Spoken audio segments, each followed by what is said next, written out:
كما صليت على إبراهيم وعلى آل إبراهيم في العالمين إنك حميد مجيد. قال الله تبارك وتعالى في كلامه المجيد: أعوذ بالله من الشيطان الرجيم. بسم الله الرحمن الرحيم. وإلى ثمود أخاهم صالحا قال يا قوم اعبدوا الله ما لكم من إله غيره قد جاءتكم بينة من ربكم هذه ناقة الله لكم آية فذروها تأكل في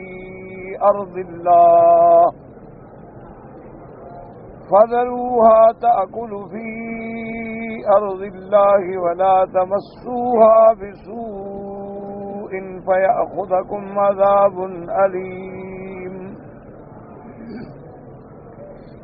واذكروا إذ جعلكم خلفاء من بعد عاد وبوأكم في الأرض تتخذون من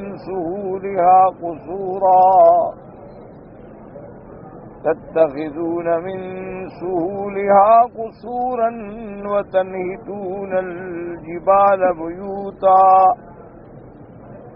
فاذكروا آلاء الله ولا تأثوا في الأرض مفسدين. قال الملأ الذين استكبروا من قومه للذين استضعفوا لمن آمن منهم أتعلمون أن صالحا مرسل من ربه قالوا إنا بما أرسل به مؤمنون. قال الذين استكبروا إنا بالذي آمنتم به كافرون. فعقروا الناقة وعتوا عن أمر ربهم وقالوا يا صالح ائتنا بما تعدنا إن كنت من المرسلين. فأخذتهم الرجفة فأصبحوا في دارهم جاثمين. اللہ تبارک و تعالی نے کلام مبارک کی ان آیات مبارکہ میں قصہ قوم سمود کا ذکر فرمایا ہے، اور جیسا کہ آپ سابقہ آیات مبارک میں پڑھ چکے ہیں کہ سورۃ الاعراف میں اللہ نے ان رقوع میں انبیاء علیہم السلام کے واقعات ذکر فرمائے ہیں. سب سے پہلے اللہ تبارک و تعالی نے حضرت نوح علیہ السلام اور ان قوم کا ذکر فرمایا، اور اس کے بعد اللہ تبارک و تعالی نے قوم عاد اور حضرت ہود علیہ السلام کا ذکر فرمایا. اور ان آیات مبارکہ میں اللہ تبارک و تعالی نے قوم سمود اور حضرت صالح علیہ السلام کا واقعہ بیان فرمایا. تو اللہ تبارک و تعالی نے یہ واقعات قرآن میں اس لیے ذکر فرمائے ہیں، سب سے پہلے تو یہ ہے کہ امت محمد مصطفیٰ صلی اللہ علیہ وسلم ان واقعات کو پڑھنے کے بعد عبرت پکڑے اور تدبر کرے ان واقعات میں کہ اللہ کے نبی اول رسول نوح علیہ السلام کی قوم پہ طوفان کا عذاب آیا تو کیوں آیا اور کیوں غرق کر دیے. قوم عاد پر اللہ کا عذاب آیا ہوا کا تو کیوں آیا اور ان کو کیوں ہلاک کر ڈالا گیا، تاکہ پھر ان نافرمانیوں سے، ان گناہوں سے، ان افعال و اقوال سے بچے جن کی وجہ سے اللہ کا عذاب آتا. اور دوسرا ان واقعات میں سب سے بڑی بات یہ بھی لکھی ہے علماء نے کہ تسلی ہے حضور پاک صلی اللہ علیہ وسلم کے لیے کہ حضور پاک کو اللہ نے تسلی دی کہ میرے مدنی آپ نہ گھبرائیں، اگر آج قریش آپ کے ساتھ ایسا کر رہے ہیں یہ تو ہوتا آیا ہے، ہر پیغمبر کے ساتھ قوموں نے ایسا کیا ہے۔ تو جب ایک دکھ اور مصیبت عام ہو جائے تو غم ہلکا ہو جائے۔ اور تیسرا ان واقعات میں اللہ تبارک و تعالی نے ہمیں یہ سبق دیا کہ نوح علیہ السلام کی بیوی کافرہ تھی۔ نوح علیہ السلام کا ایک بیٹا کنعان جو ہے وہ کافر تھا، تو جب اللہ کا عذاب آیا تو اللہ کے نبی بھی نہ چھڑا سکے، نہ اپنی بیوی کو چھڑا سکے، نہ اپنے بیٹے کو چھڑا سکے۔ اس لیے ہمیں سبق ملتا ہے کہ ہم بھی جاہلوں کی طرح، ہم بھی مشرکوں کی طرح غلط عقیدوں میں نہ رہیں کہ ہمیں فلاں چھڑا لے گا یا ہمیں فلاں چھڑا لے گا۔ جب اللہ کا عذاب آتا ہے تو اللہ اپنے باغیوں کو معاف نہیں کرتے۔ اور اس کے بعد قوم عاد جو ہے، یاد رکھیں کہ قرآن مقدس میں بعض مقامات پہ اللہ نے فرمایا عادن الاولا، اور بعض مقامات پہ اللہ نے فرمایا ارم ذات العماد، الم تر کیف فعل ربک بعاد ارم ذات العماد، تو عاد ارم۔ اور دوسرے مقام پہ آیا وَإِلَىٰ ثَمُودَ أَخَاهُمْ صَالِحًا، قوم ثمود۔ تو اس میں بہت سارے علماء کرام کی تحقیقات ہیں، اقوال ہیں، چونکہ یہ سابقہ امتوں کے قصے ہیں، اور اللہ نے قرآن مقدس میں جتنا ذکر کیا ہے اس کے علاوہ جو ہمیں معلومات ملتے ہیں وہ تو اسرائیلی کتابوں سے ملتے ہیں۔ سابقہ امتیں جو باعدہ ہیں، جو مہلکہ ہیں، ان کی تاریخ تو ہمارے پاس نہیں ہے ماں سوائے روایات اسرائیلی کے۔ تو اس میں راجع قول یاد رکھیں یہ ہے کہ ارم اصل میں اس قوم کا دادا تھا، بڑا جو تھا وہ ارم تھا، اور اس کے دو بیٹے تھے، ایک عیسو کہلاتا تھا اور ایک جسو کہلاتا تھا۔ اور عیسو کی جو اولاد ہے وہ عاد بنی، اور جسو کی جو اولاد ہے وہ سمود بنی، یعنی اوپر جا کر سب کا دادا ایک ہے ارم، یعنی ایک ہی دادے کی اولاد ہے، اس لیے اس کو عاد اولا کہا گیا، اس کو عاد ثانیہ کہا گیا۔ اسی طرح کبھی کبھی ان کو دادے کے ساتھ نسبت دے کے عاد ارم کہا گیا، کیونکہ یہ بھی عرب میں ایک قاعدہ تھا کہ آدمی کو کبھی باپ سے نسبت کرتے ہیں اور کبھی دادے سے نسبت کرتے ہیں، کیونکہ دادا بھی ایک قسم کا باپ ہوتا ہے۔ جیسے کہ سرکار دو جہاں سیدنا محمد الرسول اللہ صلی اللہ علیہ وسلم نے فرمایا کہ انا النبی لا کذب، انا ابن عبد المطلب، حالانکہ حضور صلی اللہ علیہ وسلم ابن عبداللہ ہے، آپ کے والد کا نام عبداللہ ہے، آگے عبداللہ ابن عبد المطلب ہیں، لیکن چونکہ عبد المطلب مکے کے سردار تھے اور اس دور میں ان کا ایک بڑا شہرہ تھا، تو حضور پاک صلی اللہ علیہ وسلم نے اپنی نسبت دادے کی طرف کر دی کہ انا النبی لا کذب انا ابن عبد المطلب، ورنہ حضور صلی اللہ علیہ وسلم تو محمد ابن عبداللہ ابن عبد المطلب۔ تو اسی لیے علماء نے لکھا ہے کہ راجع قول یہ ہے کہ دادے کا نام ارم تھا، آگے اس کی دو اولادیں تھیں، ایک اولاد میں سے جو قوم آباد ہوئی اس کا نام عاد ہوا، اور دوسری قوم سے جو قوم آباد ہوئی ان کا نام سمود ہوا، اوپر جا کے ان سب کی شاخ جو ہے وہ ایک۔ اور اسی طرح یہ بھی یاد رکھیں کہ جو تاریخ میں ہمیں ملتا ہے اسرائیلی روایات میں کہ قوم عاد جو ہے وہ عمان سے لے کر حضرموت تک کے علاقے میں آباد تھی،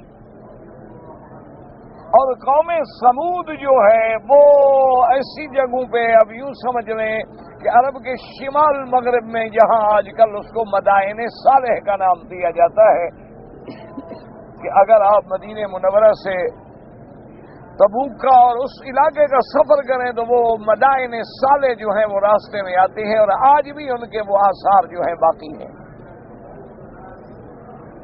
اور اسی طرح قرآن مقدس سے ہمیں یہ روشنی بھی ملتی ہے کہ یہ قومیں جو ہیں اپنے وقت کی بہت بڑی طاقتور قومیں تھیں،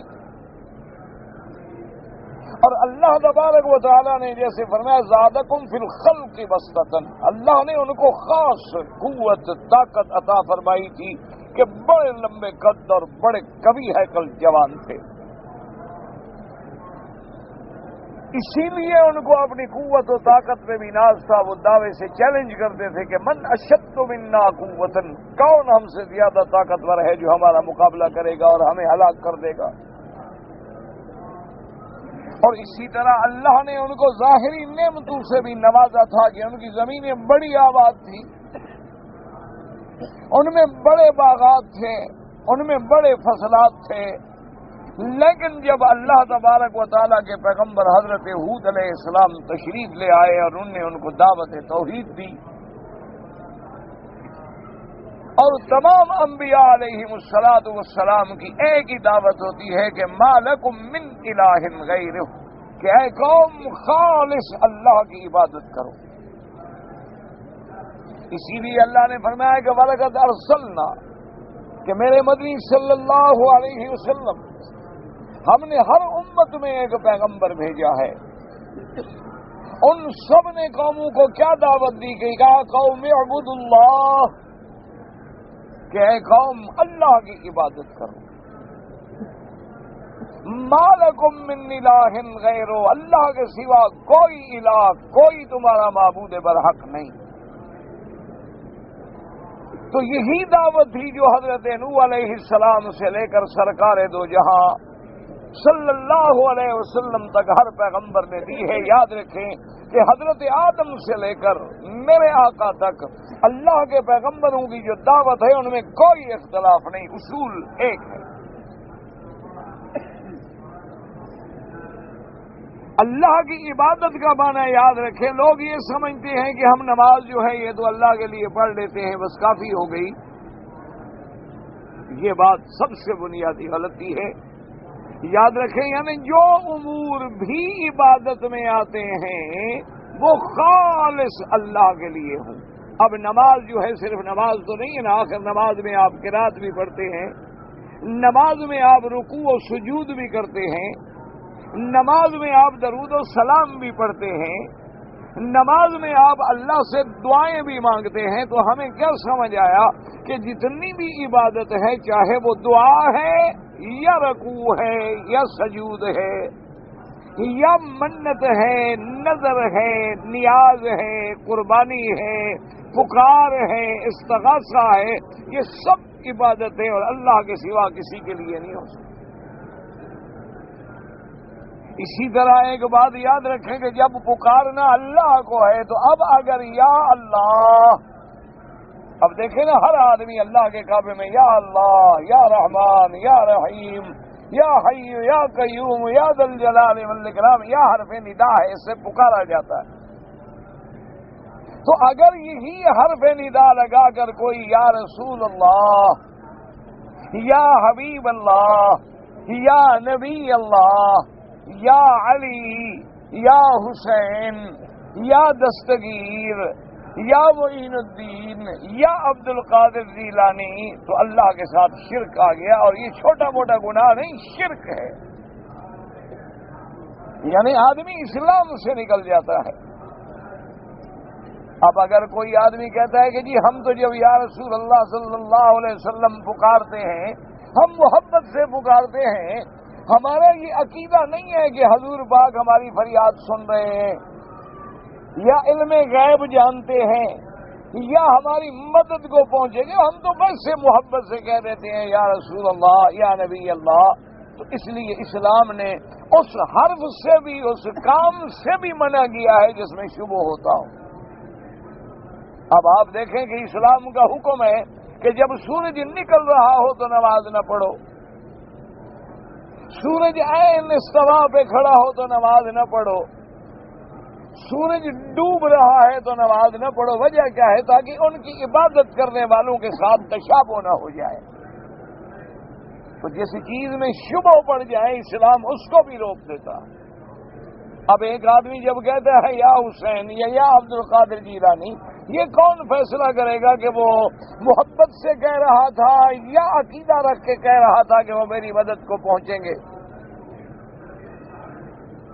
اور دوسری بات یہ یاد رکھیں کہ اگر عقیدت اور محبت ہے تو آخر اللہ کا 1,24,000 پیغمبر ہے، باقی پیغمبروں کو کیوں نہیں پکارتے یا کے ساتھ؟ اگر یہ عقیدت ہے تو حضرت حسین کے بھائی حضرت حسن رضی اللہ عنہ وہ بھی تو اولاد علی ہیں، وہ بھی تو فاطمہ الزہرا رضی اللہ تعالی عنہا کے بطن سے ہیں، تو ان کو کیوں نہیں پکارا جاتا؟ سیدنا علی رضی اللہ تعالی عنہ نے جب بعد میں شادی کی تو آپ کی کئی اولادیں ہیں، 18 سے بھی زیادہ اولاد ہے جن کے ان کو نام بھی نہیں آتے، پکارنا تو پکارنا رہا۔ اسی طرح سے اگر کوئی آدمی یہ کہے کہ جی ہم اگر مزار پہ جا کے دمبا یا بچڑا یا گائے یا جانور ذبح کرتے ہیں تو ہمارا مقصد مرشد کی مزار یا مرشد کے نام پہ ذبح کرنا نہیں ہوتا، ہمارا مقصد یہ ہوتا ہے کہ وہاں لوگ بہت آتے ہیں دعا مانگنے کے لیے، زیارت کرنے کے لیے، تو ان کو خیرات کا کھانا ہم کھلا دیں گے، ہم اس لیے وہاں جا کے ذبح کرتے ہیں، ورنہ ہماری نیت جو ہے وہ مرشد کے نام پہ ذبح کرنے کی نہیں ہوتی۔ تو اس لیے ہم تو اللہ کے نام پر ذبح کرتے ہیں، اور جب ذبح کرتے ہیں تو ہم پڑھتے ہیں بسم اللہ اللہ اکبر۔ تو اس لیے یاد رکھیں، علماء کہتے ہیں کہ اگر یہ نیت ہے تو پھر اپنے گھر میں ذبح کر کے کھانا بھی بھجوا دو۔ اگر تمہاری یہی نیت ہے تو کسی جگہ بھی خیرات کر کے غریبوں کو کھلا دو، لیکن جانور کو بطور خاص میلوں کا سفر لے کے مزار پہ جا کے ذبح کرنے کا آخر کیا مقصد ہے؟ تم تو اللہ کی قربانی میں شرک کر رہے ہو کہ جیسے حج کی بکری حرم کے بغیر ذبح نہیں ہو سکتی، تمہاری بکری بھی مرشد کی مزار کے بغیر ذبح نہیں ہو سکتی۔ اب دیکھو نا، حج میں آپ نے بکری دینی ہے، اگر سارے ملک میں پاکستان میں 10 بکریاں بھی دے دو تو ادا نہیں ہوں گی، کیونکہ اللہ نے جگہ مقرر کر دی ہے۔ تو وہ بھی تم جگہ مقرر کر کے جو لے جا رہے ہو تو اس کا مطلب ہے کہ خیر کی کسی نہ کسی شکل میں نسبت آ گئی ہے۔ اسی لیے علماء نے لکھا ہے کہ جیسے بات جاہل کہہ دیتی ہیں جی میں خیرات کر رہا ہوں، یہ نظر اللہ اور نیاز حسین، تو وہ کہتے ہیں آخر یہ نظر کیا ہے اور نیاز کیا ہے؟ اگر یہ اللہ کے لیے نظر ہے تو پھر کسی اور کا نام تو لیا ہی نہیں جا سکتا، اور اگر یہ نیاز ہے کسی کے لیے تو پھر اس کے نام پر آپ خیرات کریں، اس میں اللہ کا کوئی تعلق نہیں۔ اور اگر آپ یہ چاہتے ہیں کہ جی میں نے تو خیرات اس لیے کی ہے کہ حضرت حسین کو ثواب ملے، تو پھر تو خیرات اللہ کے نام پہ کریں تاکہ اللہ قبول کرے، اس کا ثواب ہوگا تو جائے گا نا۔ جب شرک آ گیا وہ تو ناجائز ہو گئی، ثواب کیسے ملے گا؟ اس لیے ہر بات کو سمجھا کریں۔ لوگ جذبات میں آ جاتے ہیں، دیکھو جی یا محمد ہم نے لکھا ہے، یہ وہابی نہیں، بات یہ ہے کہ یا حرف ندا ہے، اسی طرح لکھ رہے ہو یا اللہ اور سامنے لکھ رہے ہو یا محمد، تو فرق کیا کر رہے ہو ندا میں؟ صلی اللہ علیہ وسلم اگر محبت ہے لکھو محمد الرسول اللہ۔ آپ کو حضور کے نام سے محبت ہے یا ندا کرنے سے محبت ہے؟ ندا تو غیر اللہ کی جائز ہی نہیں، جائز کیا وہ کفر و شرک ہے۔ اگر آپ کو محبت ہے آپ لکھ لیں لا الہ الا اللہ محمد الرسول اللہ، حضور کا نام آ گیا، بات ختم ہوگی، آپ کی محبت پوری ہو گئی۔ اسی لیے اللہ تبارک و تعالی نے جنازے کی نماز میں اجازت نہیں دی ہے کہ رکوع کیا جائے یا سجود کیا جائے، یعنی آپ جنازہ کھڑے کھڑے پڑھ لیتے ہیں، اس میں رکوع اور سجود نہیں کرتے، یعنی ایسی نماز ہے جس میں رکوع بھی نہیں سجود بھی نہیں۔ اس کی وجہ یہ ہے کہ علماء نے لکھا کہ اللہ نے اپنے بندوں کو شرک سے بچایا کہ میت سامنے رکھی ہو، بندہ رکوع کر رہا ہے، سجدہ کر رہا ہے، تو دیکھنے والا تو یہ سمجھ سکتا ہے کہ اسی کو سجدہ کر رہے ہیں، چاہے آپ کی نیت نہ بھی ہو۔ اسی لیے حکم ہے کہ اگر سامنے قبر ہے تو آپ نماز نہ پڑھیں، حالانکہ ہم تو اللہ کی نماز پڑھ رہے ہیں، ہم تو رخ قبلے کی طرف کر رہے ہیں۔ اگر قبر قبلے کے رخ کے سامنے نہ ہو تو ہم تو کبھی ادھر نماز نہ پڑھیں، لیکن اللہ کے پیغمبر نے منع کر دیا کہ قبر سامنے آ رہی ہے، تمہاری لاکھ نیت ہو، دیکھنے والا تو سمجھ سکتا ہے کہ تم قبر پہ سجدہ کر رہے ہو۔ تو جس چیز میں تھوڑا سا شبہ بھی بن جائے، اللہ فرماتے ہیں اس سے بچ جاؤ، ورنہ تم شرک کی وادیوں میں گر جاؤ۔ حضرت ہود علیہ السلام کی قوم نے اللہ کی توحید کو نہ مانا، اور انہوں نے صاف کہہ دیا پیغمبر سے کہ ہم تمہارے کہنے سے اپنے ان خداؤں کو نہیں چھوڑ سکتے، اپنے باپ دادے کے دین کو نہیں چھوڑ سکتے۔ وہ بتوں کی پوجا کرتے تھے، اور انہوں نے اپنے معبود جو ہیں بتوں کو بنایا ہوا تھا، کسی کا نام سمد رکھا تھا، کسی کا نام سمود رکھا تھا۔ اور یاد رکھیں جو بتوں کی عبادت ہے وہ بھی دراصل بندوں کی عبادت ہے، وہ پتھروں کی عبادت نہیں ہوتی۔ لوگ سمجھتے ہیں کہ وہ کافر ہیں جی اس لیے کہ وہ بتوں کو پوجتے ہیں، ہم تو بتوں کو نہیں پوجتے، وہ بتوں کو نہیں پوجتے۔ یاد رکھو، ودن، سواعن، یغوثا، یعوقا، نصرا، یہ 5 جو گزرے ہیں یہ بت نہیں تھے، یہ اللہ کے اولیاء تھے۔ جب وہ فوت ہو گئے تو لوگوں نے ان کی مجسمے بنا کے پوجنا شروع کر دیا، وہیں سے تو بت پرستی شروع ہوئی۔ اسی لیے یوں سمجھ لیں کہ مثلا اگر آج بھی کوئی آدمی کسی اللہ کے ولی کی مزار پہ جا کے سجدہ کرتا ہے تو وہ اس پتھر کو یا سنگ مرمر کو یا اوپر جو سونے چاندی لگے ہوئے ہیں ان کو تو سجدہ نہیں کر رہا، وہ قبر والے کو سجدہ کر رہا ہے۔ اسی طرح بتوں کے پوجنے والے جو ہیں وہ بتوں کو سجدہ نہیں کرتے، ان کی شکل کو سجدہ کر رہے ہیں۔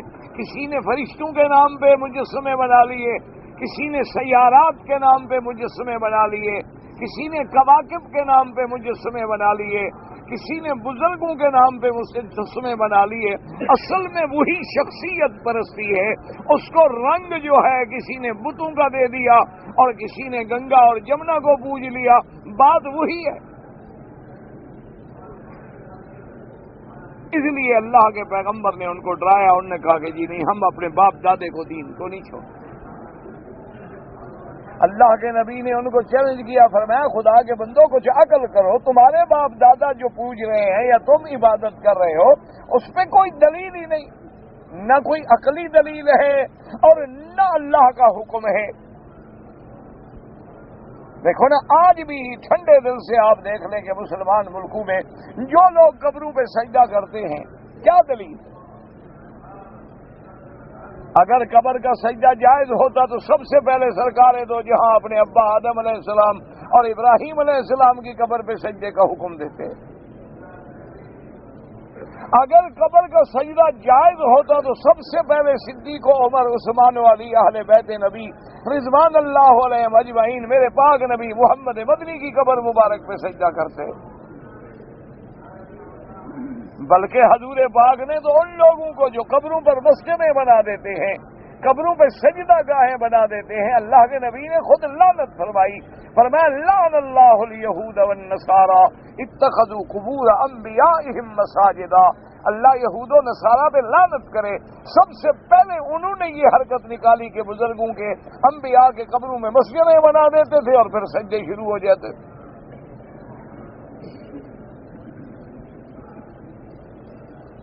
تو اللہ کے پیغمبر نے جب ان کو کہا کہ بھی کوئی دلیل ہے تمہارے پاس، جیسے آج آپ کسی سے کہیں کہ جی قبروں پہ آپ طواف کرتے ہیں، قبروں پہ آپ جا کے سجدہ کرتے ہیں، آپ ہاتھ باندھ کے کھڑے ہوتے ہیں جیسے بندہ نماز کی کیفیت میں کھڑا ہوتا ہے، اور آپ بالکل الٹے پاؤں چل کے آتے ہیں جیسے آپ کو اتنا احترام ہے کہ حضرت کی طرف پشت بھی نہ ہو جائے، تو یہ ایسا کیوں کر رہے ہیں؟ کچھ دلیل ہے؟ کیا دلیل دیں؟ اچھا ابھی کوئی عقلی دلیل بتا دو، چلو تمہارے پاس قرآن میں حکم نہیں ہے، حدیث رسول میں بھی حکم نہیں ہے، اور صحابہ اہل بیت نے بھی نہیں کیا، چلو عقل تو اللہ نے ہمیں دیا ہے نا،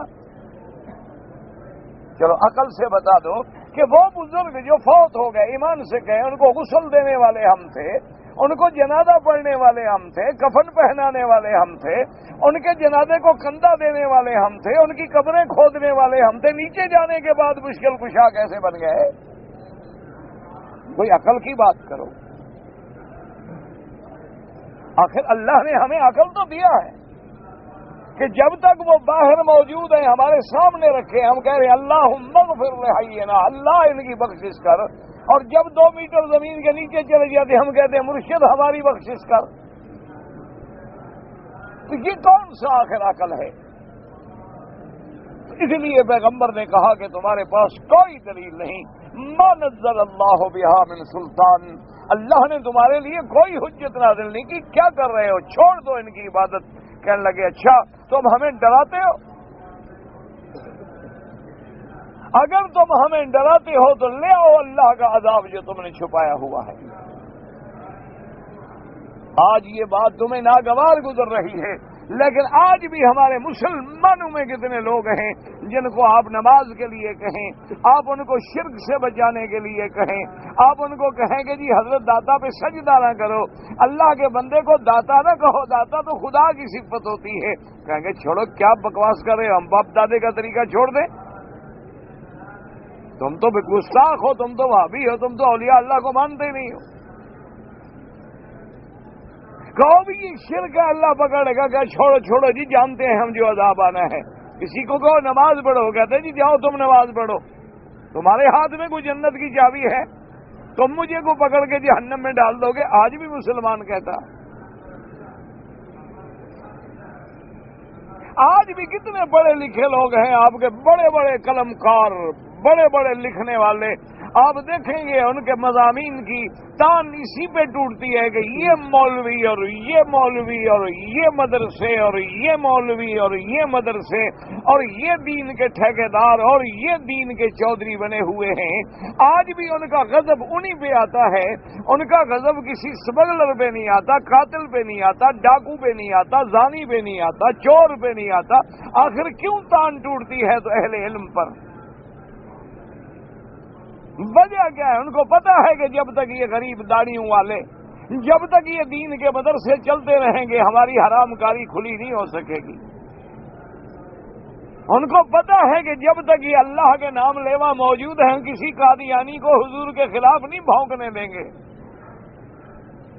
ان کو پتا ہے کہ جب تک یہ ٹاٹ پہ بیٹھنے والے بندے جو قرآن و حدیث کھول کے بیٹھے ہوئے ہیں یہ صدیق کے خلاف کبھی گالی نہیں سنیں گے۔ ان کو پتا ہے کہ جو اسپرٹ دین کی ہے، جو اب بھی نماز ہے، روزہ ہے، داڑھی ہے، حضور پاک سے محبت ہے، صحابہ سے محبت ہے، آل بیت سے محبت ہے، اولیاء اللہ سے محبت ہے، دین کا جو جذبہ زندہ رکھا ہوا ہے وہ انہی مدرسوں نے تو زندہ رکھا ہوا ہے۔ اسی لیے کفر کہتا ہے سب سے پہلے دین کے سرچشمے بند کرو۔ جب آپ کے ہڈ سے پانی بند ہو جائے گا تو برانچیں خود بخود سوکھ جائیں گی۔ واٹر کو خود کو کیا ضرورت ہے کہ ایک نالا بند کر دے، پھر وہ ہیڈ بند کر دو۔ اسی لیے ساری دنیا کا کفر اسی بات پہ لگا ہوا ہے، اسی بات پہ زور ہے، اسی بات پہ توڑ ہے کہ جی یہ کیا مدرسے ہیں اور یہ کہاں سے کھاتے ہیں اور ان کو کون دیتا ہے، اور یہ دیکھو جی کیا کر رہے ہیں، اور یہ دہشت گرد ہیں اور یہ بنیاد پرست ہیں، اور یہ عورت کو حقیقی آزادی سے ہم کنار نہیں ہونے دیتے۔ پتہ نہیں عورت آزادی کیا چاہتی ہے، مجھے تو سمجھ نہیں آئی۔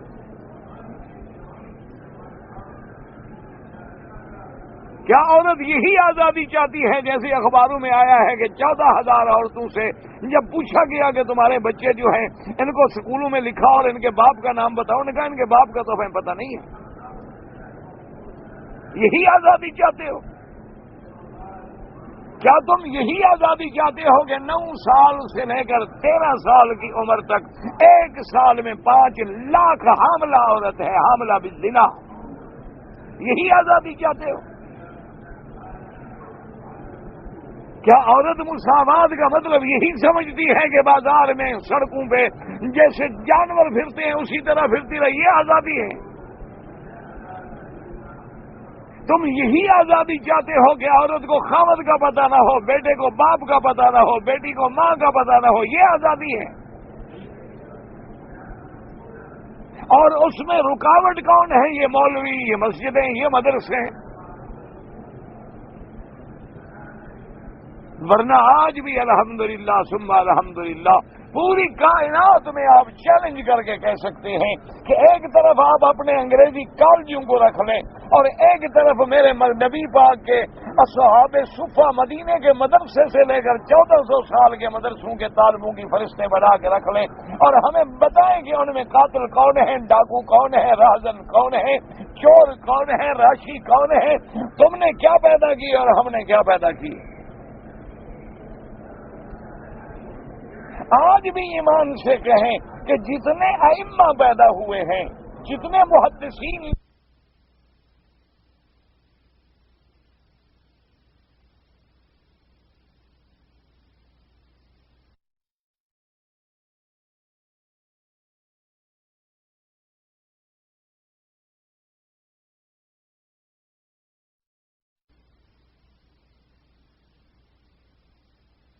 فقہ آپ پڑھ رہے ہیں، آج جو آپ امام بخاری، امام ترمذی، امام ابو حنیفہ، امام مالک، امام شافعی، امام احمد ابن حنبل، شیخ الاسلام ابن تیمیہ، شیخ الاسلام محمد ابن عبد الوہاب، حضرت نانوتوی، حضرت شیخ الہند رحمت اللہ علیہم، ان سب بڑے بڑوں کے نام لیتے ہیں، ایمان سے کہیں یہ مدرسوں میں پیدا ہوئے ہیں، تمہارے کالجوں نے پیدا کی ہے؟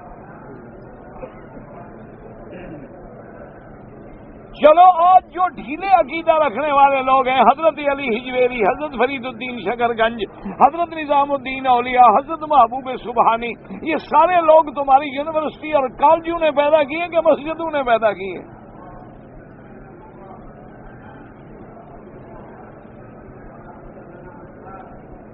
تم نے جو پیدا کیا ہے وہ نسل بھی لوگوں کے سامنے ہے، کہیں قادیانی پیدا ہوا، کہیں پرویز پیدا ہوا، کہیں رشدی پیدا ہوا، کہیں تسلیمہ پیدا ہوئی، تم نے تو یہ پیدا کیے ہیں۔ کہیں گستاخ نبی پیدا ہوا، کہیں رجم کا منکر پیدا ہوا، کہیں سود کا منکر پیدا ہوا، کہیں جو ہے جناب حلال و حرام کا منکر پیدا ہوا، کہیں اللہ کے نظام کو بدل کے سوشلزم کی طرف لے جانے والے پیدا ہوئے، کہیں کمیونزم کی طرف لے جانے والے پیدا ہوئے، کہیں سیکولرزم کی طرف لے کے جانے والے پیدا ہوئے۔ تم نے بچیوں کے سروں سے سکارف اتارے، تم نے ماؤں سے جگر گوشے چھینے، تم نے عورتوں کی عصمتوں کو بازاروں میں لا کے اڈوں پہ کھڑا کر دیا، تم نے ان کو نیلام کر دیا، تم نے ان کو عزت کی ملکہ کے بجائے سڑک کا مزدور بنا دیا، تم نے عزت دی ہے کہ اسلام، اور ان بیچارے بوریا نشینوں نے عزت دی ہے اسلام۔ گھر میں بیٹھ کے ٹھنڈے دل سے غور کریں، کوئی ناراضگی کی بات نہیں، کوئی جھگڑے کی بات نہیں، یہ سوچنے کی بات ہے اور غور و فکر کرنے کی بات ہے۔ ہاں اصل بات یہ ہے کہ جب وہ یہ دیکھتے ہیں کہ ان کے پڑھنے والے، ان کی کوکھ سے صلاح الدین پیدا ہوتا ہے، ان سے محمد ابن قاسم پیدا ہوتا ہے، ان سے طارق ابن زیاد پیدا ہوتا ہے، ان سے وہ مجاہدین اعظم پیدا ہوتے ہیں جو کفر کو للکارتے ہیں اور کفر کو ختم کر کے اسلام کا غلبہ لے آتے ہوئے کہتے ہیں ہاں یہ بڑے خطرناک لوگ ہیں، دہشت گرد۔ ان کے سامنے تاریخ پڑی ہے، ان کو پتا ہے جو بندہ 3 پیس سوٹ پہنتا ہے، جو بندہ بائیں ہاتھ سے پکڑ کے کھانا کھاتا ہے، جو بندہ ہمارے کلبوں میں آتا ہے، بار میں آتا ہے، شرابیں پیتا ہے، جو سور کے گوشت کا فرق نہیں کرتا ہے، جو برگر میں جو گوشت دے دو پتہ نہیں کس بلا کا ہے وہ بڑے فخر سے کھاتا ہے، وہ کہتے ہیں یہ تو ہمارا آدمی ہے نا، اس سے تو خطرہ ہے نہیں، یہ تو بے حس ہو چکا ہے، اس کو کیا غیرت آئے گی؟ جو اپنی بیوی کو جا کے دوسروں کے ساتھ کھڑا کر کے فوٹو کھینچواتا ہو، اس سے ڈرنے کی کیا ضرورت ہے ان کو؟ جو آدمی اپنی تہذیب میں یہ پروٹوکول میں شامل ہو کہ میری بیوی اس کے ساتھ، اس کی بیوی میرے ساتھ کھڑی ہو، تب فوٹو سیشن ہوگا۔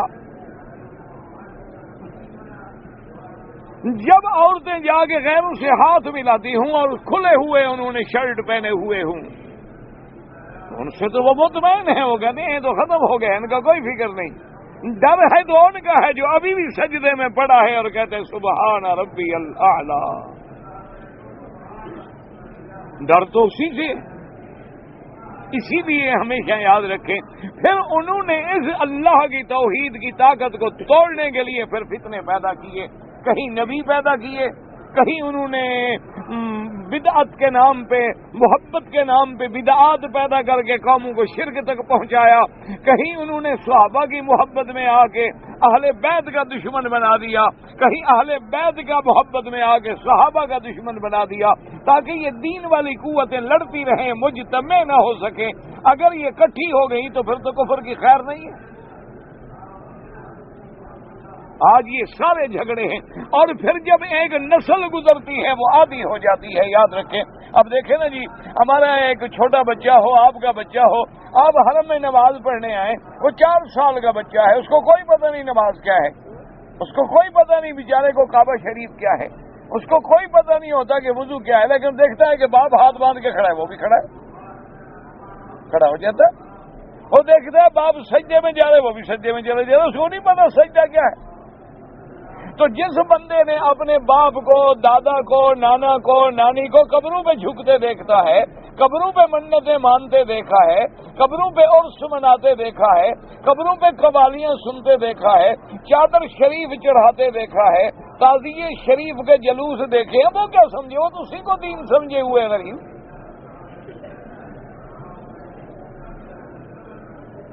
اس کے نزدیک وہی دین ہے۔ اس لیے اللہ کے پیغمبر نے للکارا کہ خبردار، یہ جو کچھ تم کر رہے ہو نہ اس پر اللہ کا حکم ہے، نہ کوئی دلیل نقلی ہے، نہ دلیل۔ انہوں نے کہا اچھا ہمیں ڈرائے نہیں، لے آؤ جو خدا کا عذاب آتا ہے۔ پیغمبر نے کہا اچھا اگر تم اس مقام پہ آ گئے ہو تو پھر اللہ کے عذاب کا انتظار کرو۔ تو قوم عاد پہ اللہ نے کیا عذاب بھیجا؟ اللہ نے ہوا بھیجی، اور وہ ہوا کیسی تھی کہ 7 راتیں اور 8 دن، 7 لیال و 8 ایام، 7 راتیں اور 8 دن ایسی تیز ہوا چلی کہ مفسرین نے لکھا ہے اس ہوا میں اتنی قوت تھی کہ ان کے جانوروں کو، ان کے بندوں کو آسمان کی طرف لے جاتی اور گردن کے بل گرا دیتی۔ پوری کی پوری قوم ہلاک ہو گئی۔ اللہ نے فرمایا میرا مدنی دیکھو قوم عاد پہ ہم نے کیسے عذاب ڈالا ہے، فَهَلْ تَرَىٰ لَهُم مِّن بَاقِيَةٍ۔ اور کسی جگہ فرمایا فَقَطَعْنَا دَابِرَ الَّذِينَ كَذَّبُوا بِآيَاتِنَا، ہم نے ان قوم کی جو ہماری آیات کو جھٹلانے والے تھے، ہم نے ان کی نسل کو کاٹ کے رکھ دیا کہ ان کا ایک بچہ بھی نہیں بچا پھر دنیا میں۔ اس کے بعد پھر کون آئے؟ قوم سمود آئی، جو آیات آج کے ہم نے سبق میں پڑھا ہے۔ اور قوم سمود کے بعد اللہ تبارک و تعالی نے حضرت صالح علیہ السلام کو بھیجا۔ حضرت صالح علیہ السلام نے آگے بھی وہی دعوت دی، کیونکہ دعوت تو ایک ہے کہ اللہ کی عبادت کرو، اس کے ساتھ کسی غیر کی عبادت نہ کرو۔ لیکن جناب قوم نے بھی وہی کیا۔ اللہ پاک قرآن میں فرماتے ہیں وَإِلَىٰ ثَمُودَ أَخَاهُمْ صَالِحًا، کہ ہم نے قوم سمود کی طرف ان کے بھائی حضرت صالح کو بھیجا۔ اب اسی سے مسئلہ بھی سمجھ لو، جو آج کل لوگوں نے ایک بڑا شور دنیا میں مچایا ہوا ہے کہ یہ دیکھو جی وہابی جو ہے نا، یہ نبی پاک کو اپنا بھائی کہتے ہیں، اور کہیں کہتے ہیں دیکھو جی ان کے پاس تو بس نبی پاک کی اتنی شان ہے کہ نبی پاک کو یہ بڑا بھائی کہتے ہیں بس۔ اب خدا کے لیے اللہ کے قرآن سے پوچھو، اللہ کہتا ہے کافروں کا بھائی۔ حضرت صالح کو فرما رہے ہیں کہ ان کا بھائی سمود قوم کا، اور سمود کون ہے؟ وَإِلَىٰ ثَمُودَ أَخَاهُمْ صَالِحًا، ہم نے قوم سمود کے پاس بھیجا ان کا بھائی کون؟ حضرت صالح علیہ السلام. تو اب خدا پہ بھی فتویٰ لگاؤ کہ اللہ کے نبی کو کافروں کا بھائی کہہ رہا ہے.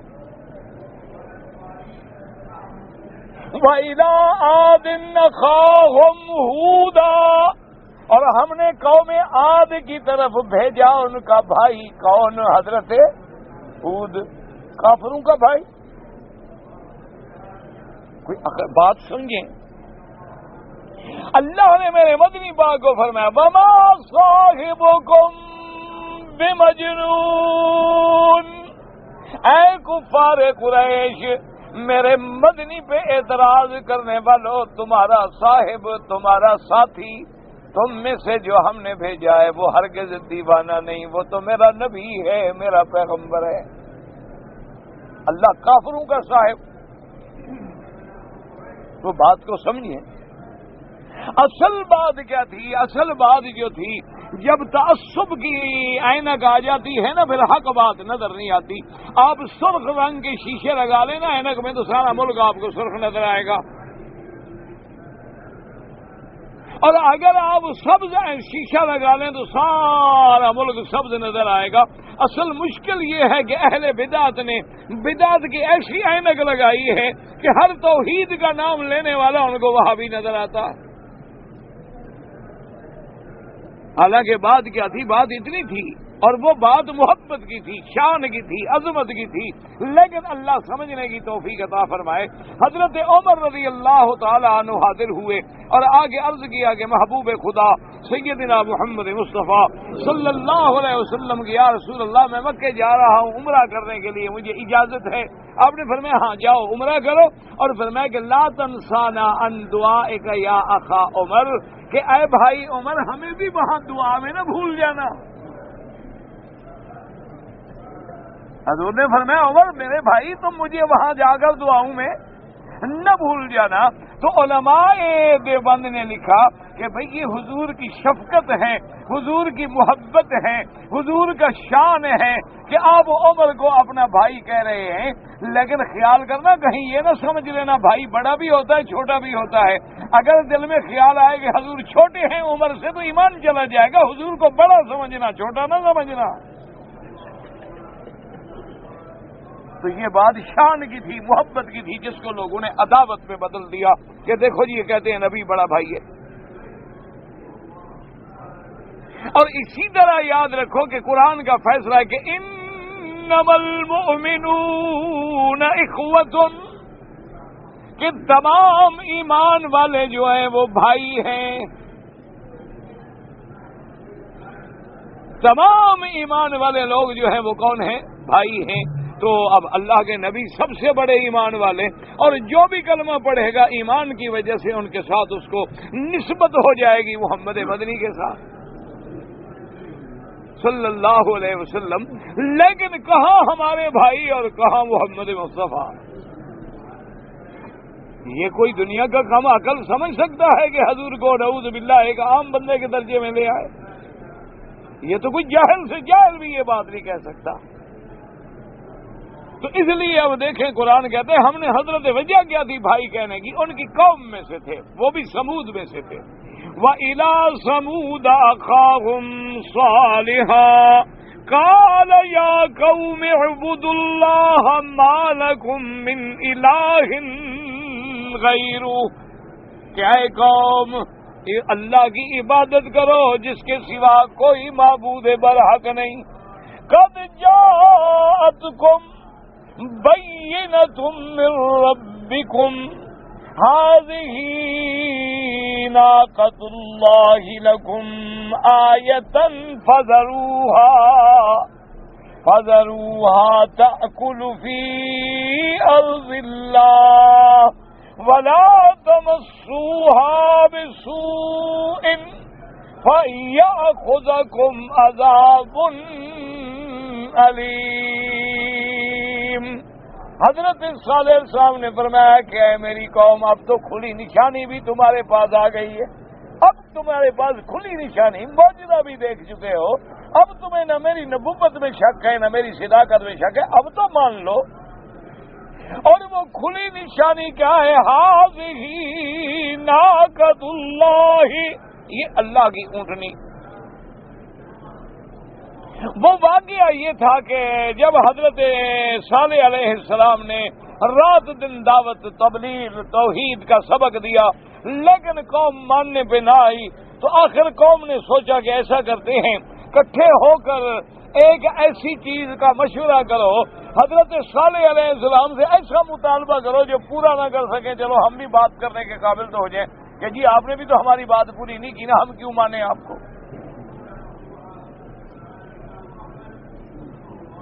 سارے لوگ جو تھے وہ اکٹھے ہو کے آ گئے اور انہوں نے کہا کہ حضرت صالح علیہ السلام ہمارا ایک مطالبہ ہے، پورا کر دو تو ہم ایمان لے آئیں۔ حضرت صالح علیہ السلام نے فرمایا بتلاؤ کہ قوم سے کہ بتلاؤ کیا مطالبہ ہے تمہارا؟ انہوں نے کہا جی ہمارا مطالبہ یہ ہے کہ یہ جو سامنے ٹیلا ہے نا ریت کا، انہوں نے کہا ہے انہوں نے کہا اسی سے ایک اونٹنی نکل آئے اور وہ اونٹنی ہو بھی 10 مہینے کی گابن بالکل تیار، تاکہ نکلنے کے بعد فوراً بچہ پیدا ہو اور دودھ کی نہریں شروع ہو جائیں۔ دیکھو قوم کیا مانگ رہی ہے کہ اس پہاڑ سے اونٹنی نکل آئے تاکہ ہم دودھ پئیں۔ یہ معلوم ہوتا ہے یہ کوئی 11ویں کے مارے ہوئے تھے بیچارے۔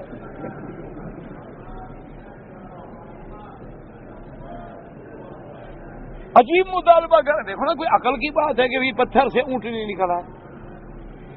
مقصد یہ تھا نا کہ جی جب یہ مطالبہ پورا ہو نہیں سکتا کیسے اللہ کا نبی بلا پتھر سے اونٹنی نکال لیں گے؟ تو جب نہیں نکالیں گے ہم کہیں گے دیکھو جی ہم نے آپ سے کہا تھا، آپ ہماری بات پوری نہیں کر سکے، ہم آپ کی بات کیسے مانیں؟ اللہ کے نبی نے فرمایا سوچ لو سمجھ لو کیا کہہ رہے ہو۔ انہوں نے کہا جی بالکل ہم نے متفق علیہ فیصلہ کر لیا ہے۔ اللہ کے نبی نے فرمایا اچھا بات سنو، اگر یہ تمہارا مطالبہ پورا ہو جائے سب کے سب مسلمان ہو جاؤ گے؟ انہوں نے کہا جی بالکل سارے مسلمان ہو جائیں گے۔ پیغمبر نے 2 رکعت نماز پڑھی اور اللہ کے آگے رو کے درخواست کی کہ مولا تیرے بندے ہیں شاید مسلمان ہو جائیں، تو آپ کے لیے کیا مشکل ہے کہ پہاڑ سے اونٹنی نکل آئے؟ اللہ آپ تو قادر ہیں نا، آپ کے لیے تو کوئی مشکل نہیں، ان کے لیے تو بڑا مشکل ہے۔ اللہ نے پیغمبر بھیجا کہ اپنی قوم سے کہو کہ آ کے کھڑے ہو جائے اور اپنی آنکھوں سے دیکھیں کہ ہم پہاڑ سے اونٹنی پیدا کرتے ہیں۔ اگر ہم ایک قطرے پانی سے بندہ بنا سکتے ہیں تو اس پتھروں سے اونٹنی نہیں پیدا کر سکتے۔ ہم ایک گندا پانی ہے اس سے ہم نے ایسے ایسے خوبصورت بندے پیدا کیے ہیں کہ دل کرتا ہے انسان کا دیکھتا رہے، ایسی ایسی خوبصورت شکلیں ہم نے دی ہیں، پھر کبھی مرد بنایا کبھی عورت بنائی ہے، پھر ہر مرد کے اعضاء الگ ہیں عورت کے اعضاء الگ ہیں، ہر چیز میں فرق ہے، دل دماغ گردے اعضاء سب چیزوں میں فرق ہے، پانی ایک ہے، جگہ ایک ہے، کوٹھڑی ایک ہے، جہاں جس فیکٹری میں مشینری بن رہی ہے وہ جگہ ایک ہے، لیکن جب نکلتے ہیں تو شکل الگ ہے۔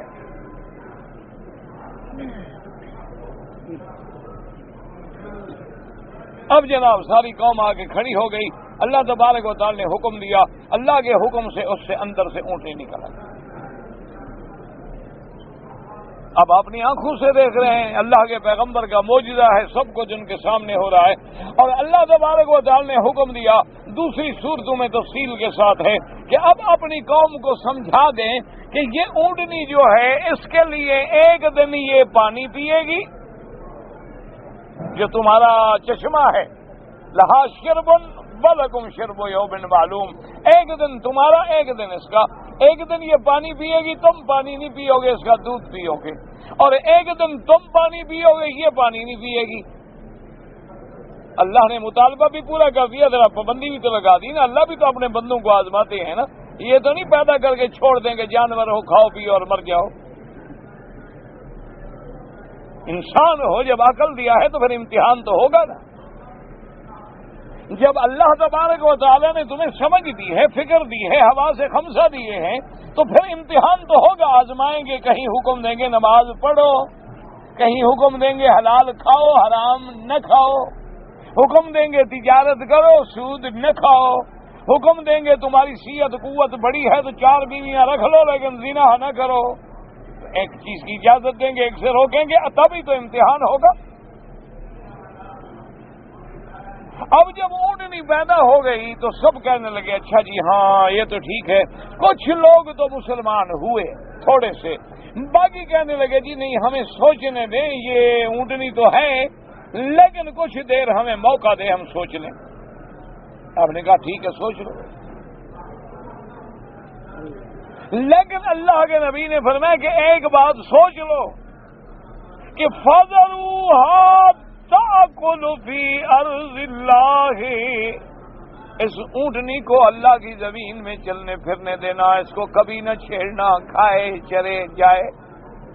وَلَا تَمَسُّوهَا بِسُوءٍ فَيَأْخُذَكُمْ عَذَابٌ أَلِيمٌ، اور اس اونٹنی کو کبھی تکلیف نہ پہنچانا، اس کا کبھی برا نہ سوچنا، اگر تم نے ایسا کیا تو پھر اللہ کا عذاب دردناک تم کو پکڑ لے گا۔ اور قرآن کہتا ہے کہ ہذہ ناقۃ اللہ، یہ اللہ کی اونٹنی، کیا مانا؟ تمام دنیا کی چیزیں اللہ کی ہیں، لیکن چونکہ یہ اونٹنی بغیر کسی ماں کے، بغیر کسی باپ کے، پتھر سے اللہ کے حکم سے پیدا ہوئی، اس لیے نسبت کر دیا گیا ناقۃ اللہ۔ جیسے اللہ نے فرمایا عیسیٰ ابن مریم کو روح اللہ، کیوں؟ بغیر باپ کے پیدا ہوئے تھے نا، تو نسبت اللہ کی طرف کی گئی، اس لیے اس اونٹنے کی نسبت بھی اللہ تعالی کی طرف کی گئی۔ وَلَا تَمَسُّوهَا بِسُوءٍ فَيَأْخُذَكُمْ، علماء نے کتنا اچھا مسئلہ لکھا ہے، انہوں نے فرمایا کہ حضرت صالح کے پیغام کو سمجھو کہ اگر اللہ کی اونٹنی کو تم ستاؤ گے تو پھر اللہ کا عذاب پکڑے گا، اگر اللہ کی اونٹنی کو تکلیف دینے پہ عذاب آئے گا تو اللہ کے انبیاء کو، اولیاء کو، اصحاب محمد مدنی کو ستانے پہ عذاب کیسے نہیں آئے گا؟ یہ تو اونٹنی ہے صرف، وہ تو انسان ہے۔ اب جناب قوم نے کیا کیا؟ اللہ معاف کرے، جب کافی عرصہ گزر گیا نا جی، وہ دودھ پیتے پیتے سے پھٹ گئے نا، دماغ خراب ہو گیا، دودھ مل گیا، کیونکہ جب یہ دودھ شریف آ جائے نا اور حلوہ شریف آ جائے پھر دماغ تو خراب ہوتا ہے نا بندے کا۔ ہاں جی، اندر گھی ہو ماشاءاللہ جناب، 4 مغز پڑے ہوں، بادام شدام پڑے ہوں، اور ہو بھی پیر کے نام پہ خالص حرام، تو موٹا کرتا ہے نا۔